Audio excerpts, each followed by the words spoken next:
जय श्री राधा कृष्ण मित्रों, आपका अपना चैनल हमारी संस्कृति में हार्दिक स्वागत है। आज मैं आपको बताऊंगी चंद्रदेव को श्राप क्यों और किसने दिया, और चंद्रदेव के दर्शन वर्ष में किस दिन नहीं करने चाहिए। चलिए आज की कथा प्रारंभ करते हैं। एक समय की बात है, नारद जी ने शिव जी को एक दिव्य फल दिया। शिव जी सोचने लगे, यह फल कार्तिक अथवा गणेश में से किसे दूं। उन्होंने पास ही सभा में बैठे ब्रह्मा जी से पूछा कि यह फल कौन से बालक को दूं। दोनों ही इस फल की मांग कर रहे हैं।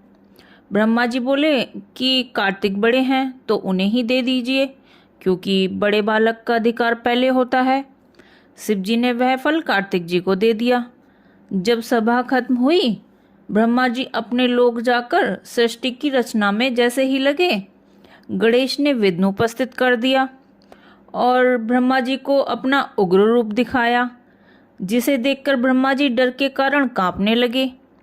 जब चंद्रदेव ने देखा कि गणेश के उग्र रूप को देखकर ब्रह्मा जी कांप रहे हैं, तो उन्हें हंसी आ गई। यह देखकर गजानन को क्रोध आ गया और उन्होंने चंद्रमा को अपनी हंसी उड़ाने का श्राप दिया कि जा तू किसी के भी देखने के योग्य नहीं रहेगा, और कोई भूल से भी देख लेगा तो अवश्य ही पाप का भागी होगा। श्राप प्राप्त होते ही चंद्रमा की मलिन एवं दीन दशा हो गई। अब चंद्रमा दुखी होकर देवराज इंद्र के पास जा पहुंचे। चंद्रमा का आगमन सुनकर सभी देवगणों ने अपनी दृष्टि नीचे कर ली। अब कोई भी चंद्रदेव को देखना नहीं चाहता, क्योंकि अगर उन्हें देखते हैं तो पाप के भागी हो जाएंगे। चंद्रदेव बोले, देवराज मेरे श्राप मुक्त होने का यत्न करिए, अन्यथा समस्त संसार ही मेरे श्रापित होने से अशुभ फल भोगेगा।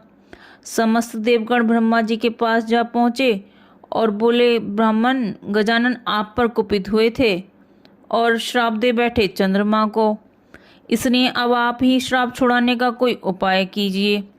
चतुरानन ने कहा कि गणेश्वर प्रभु की शरण लेनी होगी। सभी देवगणों ने उनकी पूजा एवं स्तवन किया। देवताओं की प्रार्थना पर गणेश जी प्रकट हो बोले, देवगण मैं संतुष्ट हूँ, वर मांगो। चंद्रदेव ने उनके चरणों में मस्तक रख दिया। देव गणेश बोले, उठो उठो चंद्रमा, अब संताप मत करो, मैं तुम पर प्रसन्न हूँ। चंद्रदेव ने कहा, प्रभु मुझे श्राप मुक्त कीजिए, मेरी कांति नष्ट हो गई है, उसे लौटा दीजिए। देव गणेश बोले, मैं अपने वचन को मिथ्या नहीं कर सकता, इसलिए मैं तुम्हें वर्ष में एक ही दिन के लिए श्रापित रखूंगा।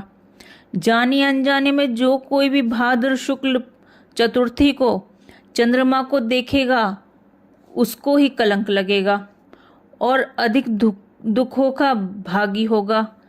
इसलिए भूलकर भी भाद्र शुक्ल चतुर्थी को चंद्रमा के दर्शन नहीं करने चाहिए। अगर आपको मेरे द्वारा कथाएं सुनना अच्छा लगता है तो इस चैनल को सब्सक्राइब करें और बेल